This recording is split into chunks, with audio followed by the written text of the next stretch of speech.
अस्सलाम वालेकुम viewers, एमियन knowledge box के चैनल पर आपको एक बार फिर से खुश आमदीद कहते हैं।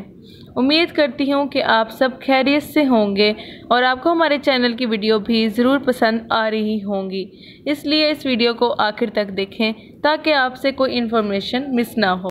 उस्ताद के अंदर खुदा ने ये कमाल रखा है कि उस्ताद के अल्फाज इंसान की ज़िंदगी बदलने पर मजबूर कर देते हैं। और एक आम इंसान तो ज़िंदगी बदल सकता है, लेकिन अगर एक उस्ताद ज़ाहिर ना हो तो पूरी दुनिया को बदल कर रख सकता है। कहते हैं कि उस्ताद पहली बार क्लास में जाते हैं और जाके बच्चों से एक सवाल पूछते हैं। सारे बच्चे खामोश बैठे होते हैं और कहते हैं खुदा ने उस्ताद के अंदर ये सलाहियत रखी है कि वो उस बच्चे को बहुत जल्दी जान लेते हैं जो बच्चा सवालों के जवाब देने के काबिल ना हो। उस क्लास में से भी उस्ताद ने ऐसे ही बच्चे को खड़ा किया जो जवाब देने के काबिल ना था। पूरी क्लास कह के लगाना शुरू कर देती है। उस्ताद ये मंजर देखकर क्लास को छोड़ देते हैं और छुट्टी के वक्त उस बच्चे को खड़ा करके कहते हैं कि कल मैं क्लास में ये सवाल पूछूंगा और इस सवाल का जवाब तुम दोगे और इस सवाल का जवाब ये है।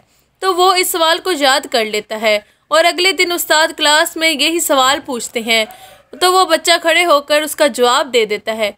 हाँ, वो पहले जवाब जानता था, लेकिन उस्ताद ने उसके अंदर ये यकीन पैदा कर दिया था कि तुम एक नालायक स्टूडेंट नहीं हो, तुम ज़िंदगी के किसी भी मैदान में किसी से कम नहीं हो, तुम वो कर सकते हो जो शायद इनमें से कोई नहीं कर सकता है। कहते हैं एक मर्तबा अरस्तू और सिकंदर एक सफ़र पर रवाना थे।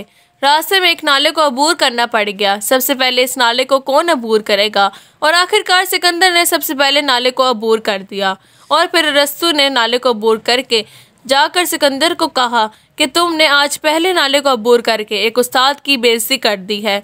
इस वक्त सिकंदर ने उठकर कहा कि मैंने अपने उस्ताद के लिए नाले को पहले इसलिए अबूर किया है क्योंकि अगर एक सिकंदर मर जाता तो सिकंदर पैदा हो सकता है, और अगर एक अरस्तू मर जाता तो एक उस्ताद मर जाता, तो दुनिया में दोबारा सिकंदर पैदा नहीं हो सकता था। उस्ताद हूँ, मुझे इस पर मलाल थोड़ी है, मुल्क का मुस्तकबिल संवारना आसान थोड़ी है। बस उस्ताद ही फ़िक्रमंद है सबके अरूज के लिए, यहाँ किसी को किसी का ख्याल थोड़ी है। मज़ा तो तब है किसी खाक के ज़र्रे को मुनव्वर कर दो, सिर्फ़ अपनी ज़ात को रोशन करना कमाल थोड़ी है। मिटाना पड़ता है खुद को कौम की तरक्की के लिए, ये काम कोई मामूली काम थोड़ी है।